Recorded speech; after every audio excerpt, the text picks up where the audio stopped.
जब जब संसद का सत्र चलता है, ठीक उसी समय विदेश से कोई ना कोई एक ऐसी रिपोर्ट या कोई ना कोई एक ऐसी घटना या कुछ ना कुछ ऐसा हो जाता है जो कि भारत के संसद को बाधित करे। 25 नवंबर से हमारा सत्र शुरू होना था और 20 नवंबर को यूएस में एक रिपोर्ट आती है। यह सिर्फ महज संयोग है या एक व्यवस्थित भारत विरोधी प्रयोग है।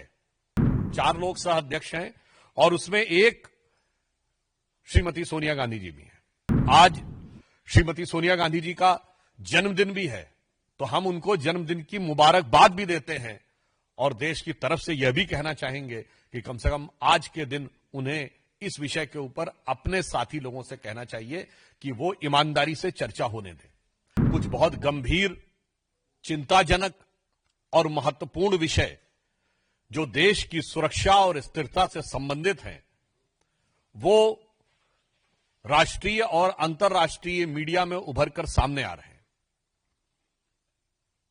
मैंने पहले भी आपको इस विषय के ऊपर ध्यान आकृष्ट किया था कि जब जब संसद का सत्र चलता है, ठीक उसी समय विदेश से कोई ना कोई एक ऐसी रिपोर्ट या कोई ना कोई एक ऐसी घटना या कुछ ना कुछ ऐसा हो जाता है जो कि भारत के संसद को बाधित करे। जैसे मैं आपको संक्षेप में बता देना चाहता हूं, जो पहले कहा था कि फार्मर्स को लेकर एक रिपोर्ट आई थी 3 फरवरी 2021 को, भारत की संसद का सत्र था 29 जनवरी 2021। पेगासस रिपोर्ट आई 18 जुलाई 2021 को, मानसून सत्र था 19 जुलाई 2021 को। हिंडनबर्ग रिपोर्ट आती है 24 जनवरी 2023 को, भारत की संसद का बजट सत्र है 30 जनवरी 2023 को। बीबीसी की डॉक्यूमेंट्री आती है 17 जनवरी 2023 को और संसद का सत्र है 30 जनवरी 2023 से। मणिपुर का वीडियो रिलीज होता है 19 जुलाई 2023 को, जबकि भारत का मानसून सत्र शुरू होता है 20 जुलाई 2023 को। और 10 मई 2024 को वैक्सीन को लेकर एक रिपोर्ट आती है, जब भारत का चुनाव प्रचार अपने चरम के ऊपर था। फिर सेबी के चीफ के अगेंस्ट रिपोर्ट आती है अगस्त 2024 में, जब भारत की संसद का सत्र चल रहा था। और अभी आपने देखा कि 25 नवंबर से हमारा सत्र शुरू होना था और 20 नवंबर को यूएस में एक रिपोर्ट आती है। अब मैं देश के करोड़ों जनमानस से पूछना चाहता हूं, यह सिर्फ महज संयोग है या एक व्यवस्थित भारत विरोधी प्रयोग है? मैं पुनः कह रहा हूं, यह महज संयोग है या व्यवस्थित भारत विरोधी प्रयोग है। और अब उस भारत विरोधी प्रयोग की कड़ियां भी क्रमशः जुड़ती जा रही हैं। ऑर्गेनाइज क्राइम करप्शन रिपोर्ट के विषय में आप लोग पहले भी देख चुके थे। एक और गंभीर विषय प्रकाश में आया है। एक संस्था है जिसका नाम है forum for democratic leaders in Asia Pacific, और इसके बारे में कहा जा रहा है कि this is a non profit organisation established in 1994 with the mission to promote democracy in Asia Pacific region. अब इसमें 4 लोग सह अध्यक्ष हैं, 4 लोग सह अध्यक्ष हैं और उसमें एक श्रीमती सोनिया गांधी जी भी हैं।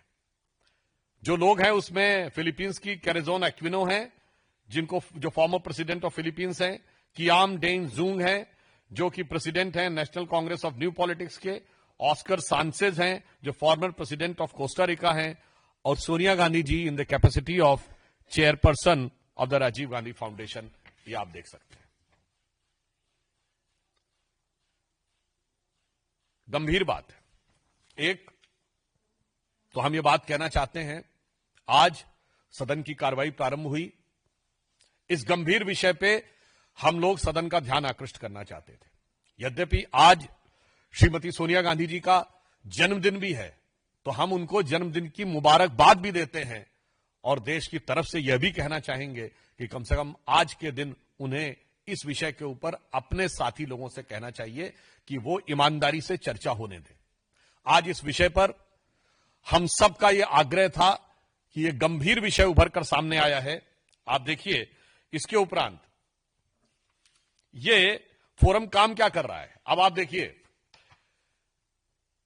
यह भारत के बारे में क्या कह रहा है। Turn the system of governance upside down towards the sustainable democracy. यानी भारत में कह रहा है कि लोकतांत्रिक व्यवस्था खत्म हो रही है। अब देखिए, पाकिस्तान के बारे में क्या कह रहा है।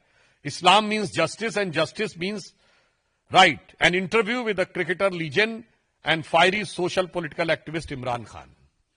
अब देखिए साहब, कश्मीर के बारे में क्या कह रहा है। Prospects for peace, justice and independence in Kashmir.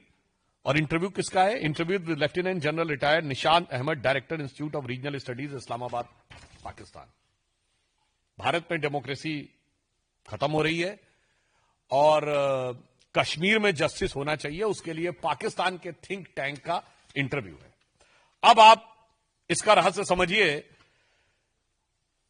Website पे प्राप्त जानकारी के अनुसार financial support by contribution from Soros foundation.